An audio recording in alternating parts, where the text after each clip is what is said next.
And with that in mind, I'm going to invite up some friends. So Vince and Joe, I say friends, I met them about 5 minutes ago, but we're pretty tight. So if you guys want to come up to the front, and actually Emily, do you want to? Emily as well, Emily Burgess, recently became a member of the church, which is fantastic. So you could tell us all about what it means to be a member. First of all, Emily, perhaps, I'll pass you this in a second. Do you want to just quickly tell us what your job is? Yep, I'm the staff worker for the Christian Union here in Bournemouth, so I help the Christian Union do what they do. Okay, and this week what's happening? This week we're doing a whole week of events, reaching out to campus, answering some big questions. That's the excited one. And and sharing the gospel. Fantastic. And there aren't there who are Yeah. from various places? Yep, lots of Swiss on the front row. Swiss, shout out to and people who come from Oxford? Or? Yeah, a team from Oxford as well. Okay, so maybe, do you want to pass across to Joe? Joe, you are from something called the OCCA, Yes, that's right. Some people don't know what... Maybe I should get into this. Some people don't know what the OCCA is. Could you tell us what the OCCA is? Sure. The OCCA is the Oxford Center for Christian Apologetics.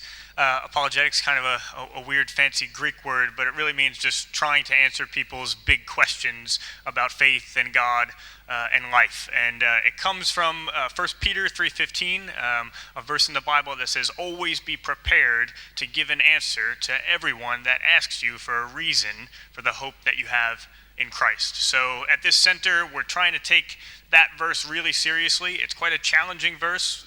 First, because it assumes that people are going to be asking us questions about our faith because we're living in such a way that they feel the need to ask questions about what we believe and the way that we're living. And then it tells us to be prepared to give an answer to the questions that they ask. So we have a group of about 30 students from about 12 different countries around the world who are all really passionate about sharing Jesus with others and have taken a year out of their lives to train specifically for that, both intellectually but then also really practically. So we've come this week to partner with the CU for this week of events.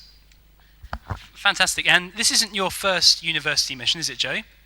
So do you want to maybe share with us an encouragement from last year or from this year? You're also involved in student ministry in St Aldate's, aren't you, where you worship? Cool. That's how I met Laura.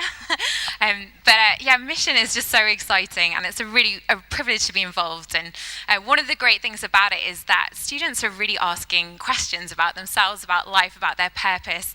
Our mission theme this week is the search. And what we love about mission is that we really believe that Jesus has the answer to those questions. I remember last year in Canterbury, we met a student who had been Googling questions about Jesus because he didn't know where else to go. And then he saw one of the flyers for one of the events and came along and met Vince and said, "I can't believe I've met a real life philosopher." But just things like that are exciting. But the other wonderful thing about it is that we know that we're not doing this in our own strength, but that we're just getting involved in the work that God is already doing of drawing people to himself. And we were really reminded of that last year in Manchester, where a girl came along to one of our events because she'd seen one of our students running around with a giant sparkly red question mark, which you'll probably see again this week. And so she just turned up in the evening. Her name was Alva. She was from China, and one of our students got chatting to her and asked her, "What does your name mean? It's a beautiful name." And she said, "Oh, it means by grace washed white as snow." So our students sort of stepped back and said, "Oh, are you a Christian?" And she said, "No, I'm not. I just randomly chose this name when I came to England." And they said, "Well, really, let me tell you what your name means." And then later on in the talk that evening, just as they were getting to the end of the talk, one of the PowerPoint slides came up, and it was from Isaiah chapter 1, where it says, "Though your sins are like scarlet, they'll be washed white as snow." And the amazing thing about that was that Vince had written that talk the week before. He'd printed it off, and then that afternoon he just thought, you know what, there's something missing from this talk, and he'd gone home and he prayed, and then the one slide he'd added was that slide, and she wound up becoming a Christian that night. So it's just amazing to know that God is already doing this, and we're just getting involved in what he's doing. Brilliant, thank you. And Vince, you are a real life philosopher, is that right? There you go. If you want to take photos later or whatever, I'm sure. And some people might. Has anyone seen? Who's seen Stephen Fry's video this week? Well, this week, last week, that's been going around. Lots of you will have seen it on the internet. His big objection, it seems to be that God has created a universe that is full of pain and suffering and illness. That's kind of an issue that you engage with, isn't it, as a philosopher? For maybe someone who is brought up at work, someone just kind of starts to say they've watched the video. what do you think about this as a Christian? How would you encourage people to begin a discussion with a friend? Sure. It's a question I appreciate. I didn't grow up in a Christian home myself, and it was partly through wrestling through this question and others that I ultimately became a Christian during my university years. I guess the first thing I'd say is it's not always time to give an answer or an explanation to that question. I mean, we've already heard and we've prayed for people in this congregation who are going through serious suffering. And I would just say be quick to listen, slow to speak, ask questions, see if someone is really going through suffering and if that's where the question is coming from. You know, when Jesus showed up at Lazarus' tomb, if you remember, he waited a couple days before he went. By the time he got there, Lazarus had already died. Lazarus' sisters, Martha and Mary, don't seem too impressed by the fact that Jesus has gotten there late.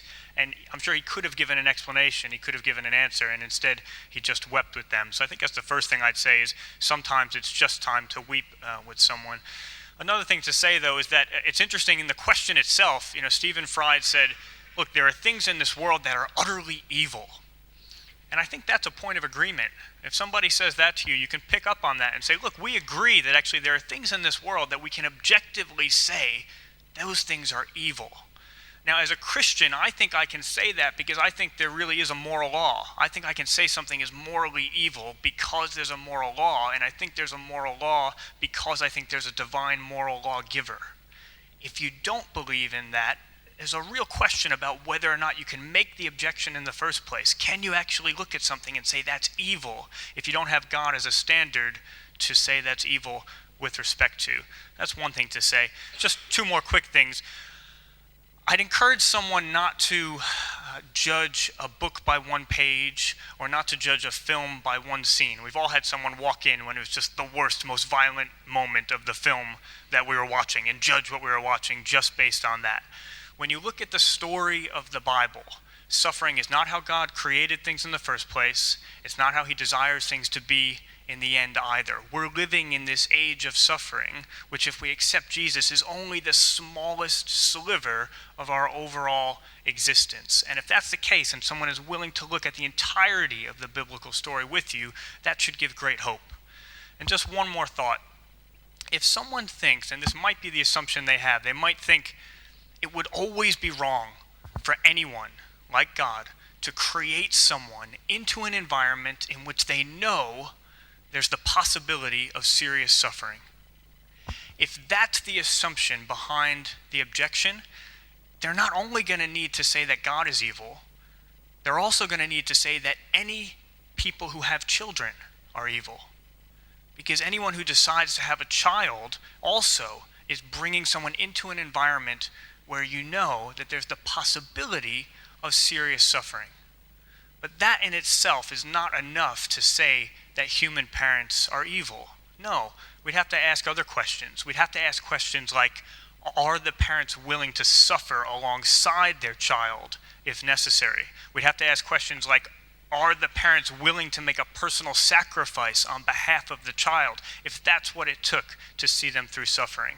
And I think when we judge things in the same way we might think about human parents, the Christian God comes out extremely well. Because only in the Christian faith do we have a God who loves us enough to suffer with us and loved us enough at the cross to make a personal sacrifice to make sure that in the end he could see us through suffering. A couple thoughts.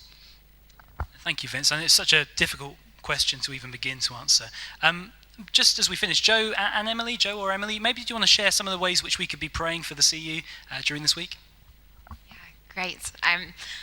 Three things, I guess. First would be logistics. This mission has been planned from Oxford and from here, so we'll probably get there tomorrow and there'll be things we've forgotten that need to happen. So if you could just pray that it would run smoothly and that God's hand would be on that. I think the second thing, I'm sure Emily would agree with this, is just for the students in the CU here, we really want to encourage them. We want to see them get excited about sharing the faith with their friends. So if you could pray for them for boldness in inviting people to events, in talking to students on campus, we really want them to be encouraged in sharing the gospel. And the third thing is we really believe the harvest is plentiful, so please just pray that we would see salvation this week and we would see lives transformed and people coming to know Jesus for the first time. Thank you so much.